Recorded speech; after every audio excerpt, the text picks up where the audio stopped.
kurang ini ya. Tanggal 12 Februari 2025. Iya. Betul ya?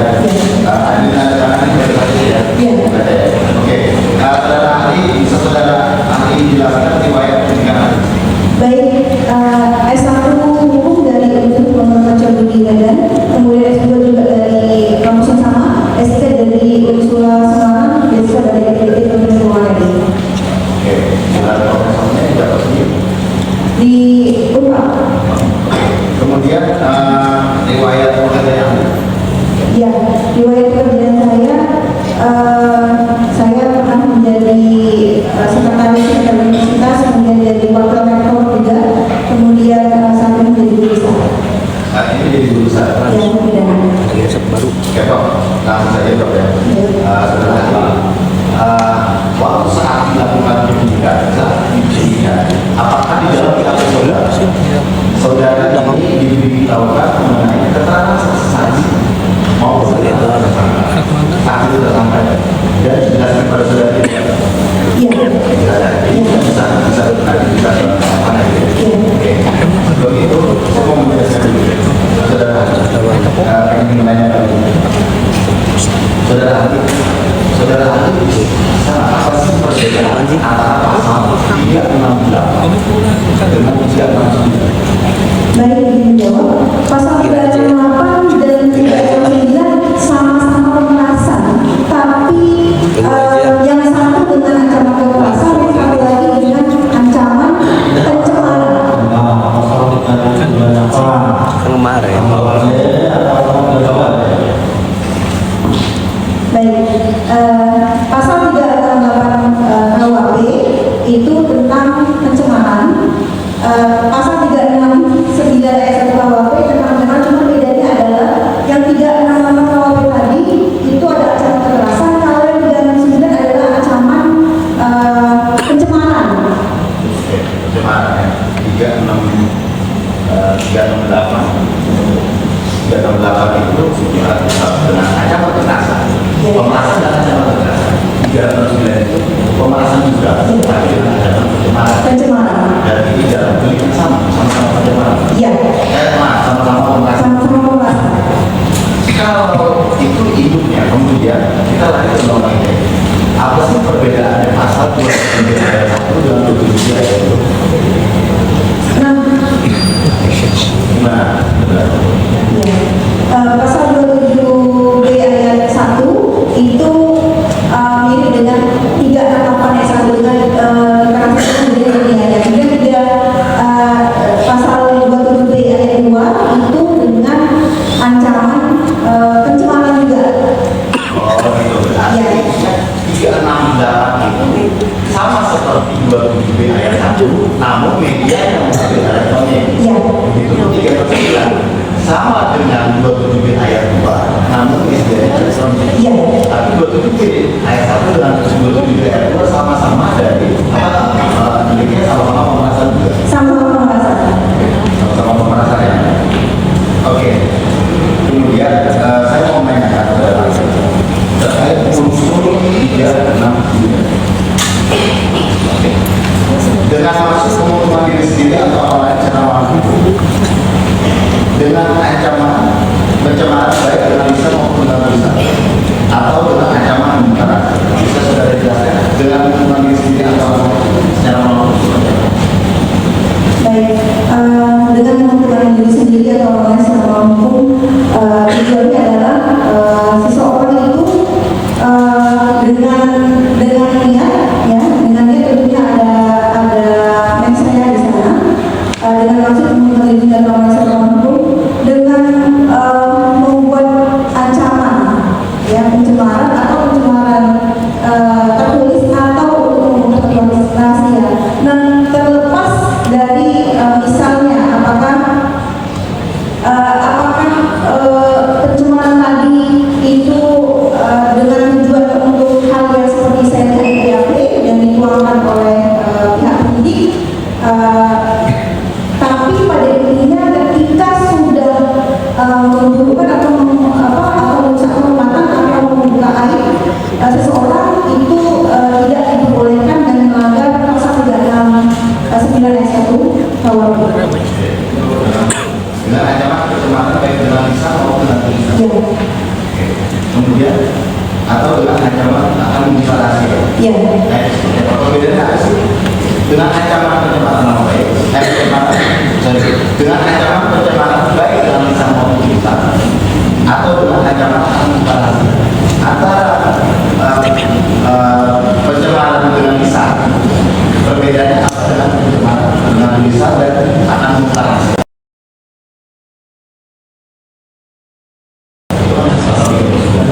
Ya, perbedaannya ketika lisan tentu disaksikan oleh satu orang atau lebih ya, tentunya ada lebih dari satu orang, bukan hanya si korban sendiri, tapi ada saksi-saksi yang melihatnya. Kemudian lisan, yang tertulis juga seperti itu. Nah, kalau untuk membawa lain atau merusak atau memakan misalnya, itu bisa aja dengan kalau dengan ancaman kekerasan tentunya misalnya tidak melalui elektronik, bisa aja ada rasa takutan di dalam diri si korban bahwa nanti akan ada kekerasan di sana atau ada ancaman terkait misalnya pencemaran lain. Nah, sekarang saya mau tanyakan, terus ada unsur memaksa seseorang untuk memberikan barang sesuatu sebelumnya sebagai punya orang lain. Memaksa seseorang untuk memberikan barang sesuatu sebelumnya sebagai punya orang lain. Nah, itu unsur itu.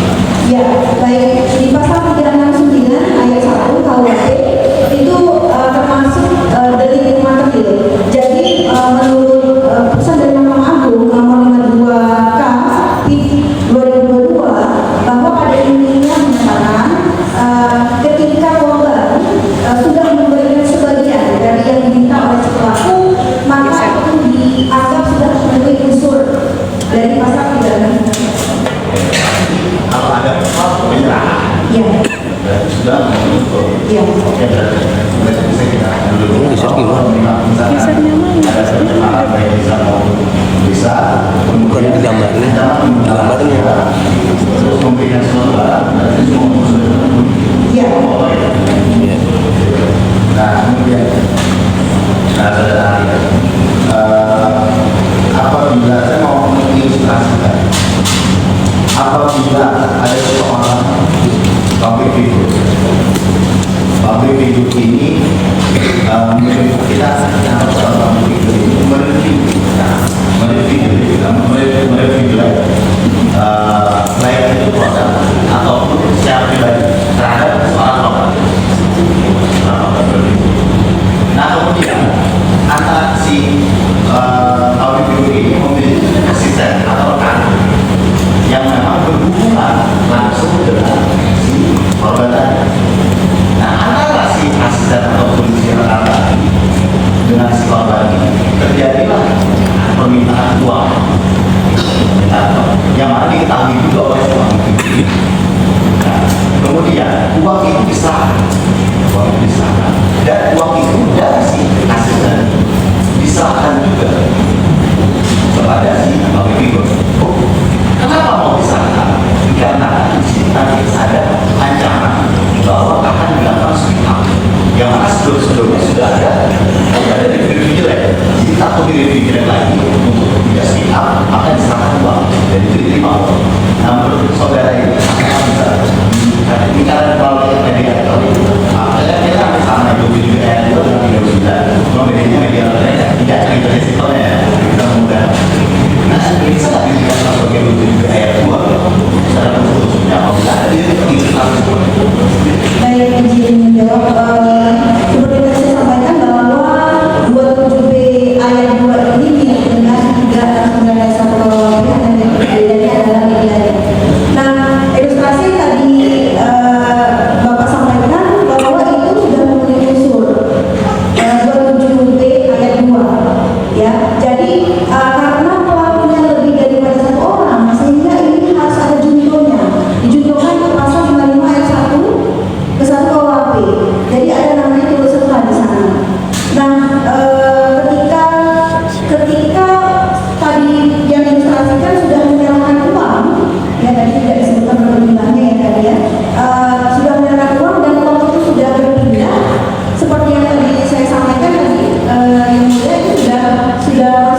putusan dari Mahkamah Agung ya, yang nomor 528 Jadi dipidanakan itu unsur delik materialnya sudah terpenuhi. Oke, materi yang pasti kalau dari materi itu bahwa akibat tadi kan? Ya, Akibat yang mana sudah diserahkan uangnya, uang sudah diterima, maka sudah terpenuhi. ya.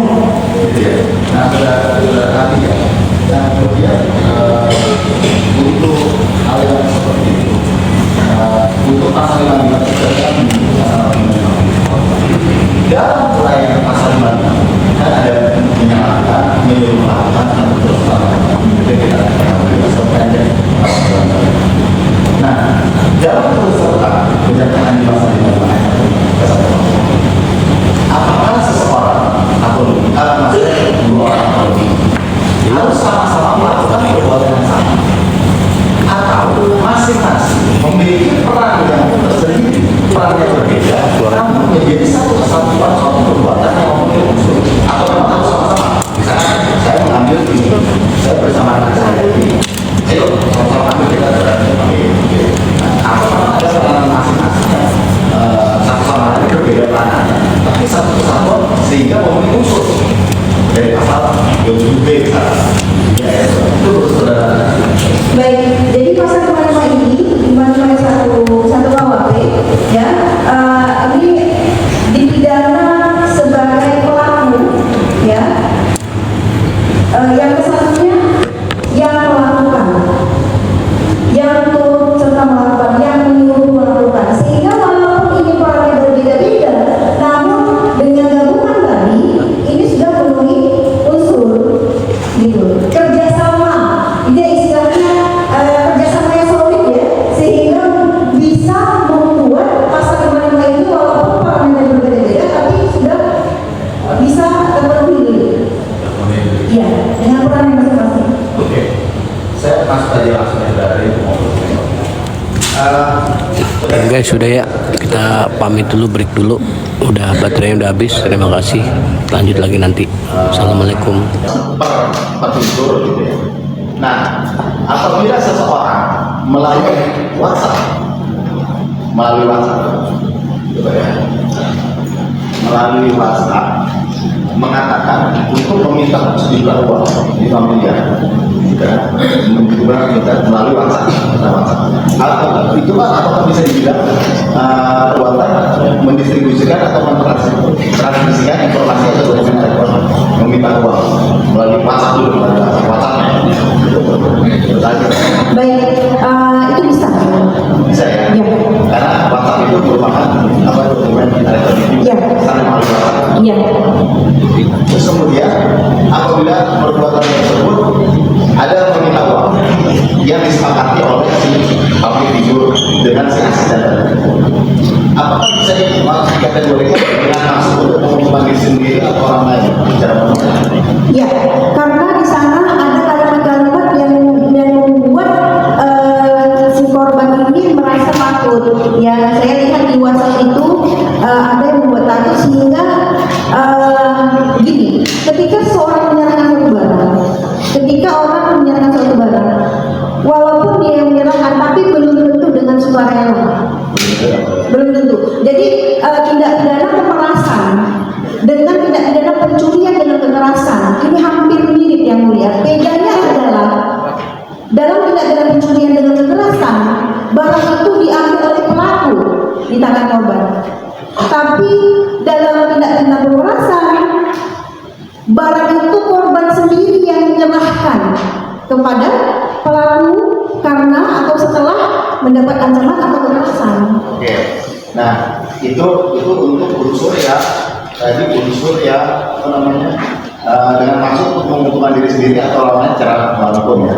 Kemudian saya masuk lagi di mana apabila ada faktor seorang public figure ini mengatakan kepada si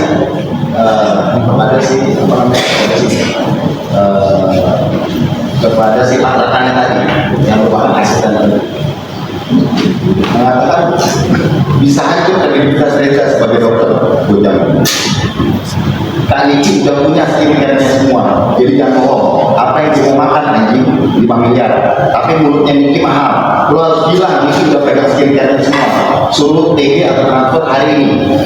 Kemudian si asisten tadi menjawab, bisa nggak nih? Kemudian si pabrik begitu tadi menjawab lagi, 15 cash kalau bisa.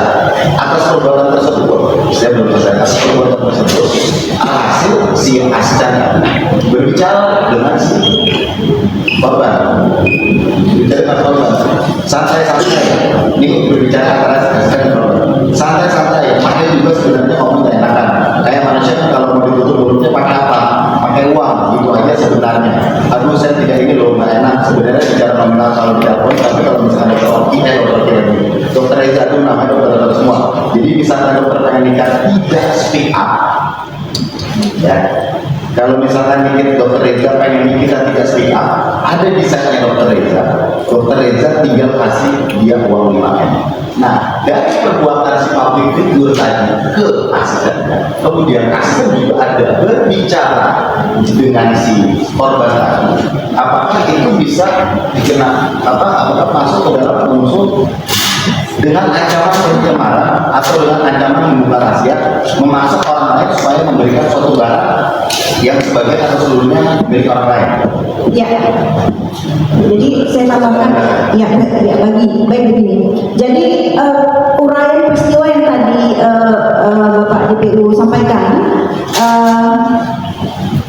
nampak bahwa ada alur di sana, alur yang awal prosesnya permintaan, ya. Jadi dari yang A menyuruh kepada yang satu, saya sebut nama atau bagaimana? Ya, baik. Untuk melakukan apa yang dia mau, sehingga tadi terpenuhi pasal 55 ayat 1 tadi. Perannya berbeda, KUHP tadi ya. Perannya berbeda, tapi combine antara perbuatan dari terdakwa yang satu dengan yang dua itu sudah klop untuk memenuhi unsur pasal. Apalagi tadi kalau tidak diberikan uang tadi ya, maka akan speak up. Nah, ada ancaman pencemaran di sana. Terlepas dari apakah yang mau disampaikan, tapi ancaman tadi sudah membuat seseorang takut sehingga memenuhi unsur dengan menguntungkan diri sendiri atau orang lain secara melawan hukum, ya, membuat ancaman ya, pencemaran atau pencemaran tertulis ataupun membuka suatu rahasia. Tujuannya apa? Tujuannya supaya memberikan sesuatu barang yang seluruhnya atau sebagian kepunyaan orang itu atau orang lain, atau untuk membuat atau berhutang atau untuk menghapuskan piutang. Oke. Sekarang saya mau lebih detail lagi mengenai pencemaran atau dengan ancaman membuka. Apabila ada seseorang yang merasa dirinya akan speak up, akan berbicara di dalam hal ini di media sosial. Saya mau tanya dulu, menurut saudara ahli itu berbicara di media sosial, ya, apa bisa disamakan tidak dengan berbicara di forum yang mana di media sosial ini memang tidak close, tidak kan ada media sosial seperti Instagram, TikTok yang memang ini tidak dipakai. Sama tidak sama berbicara di depan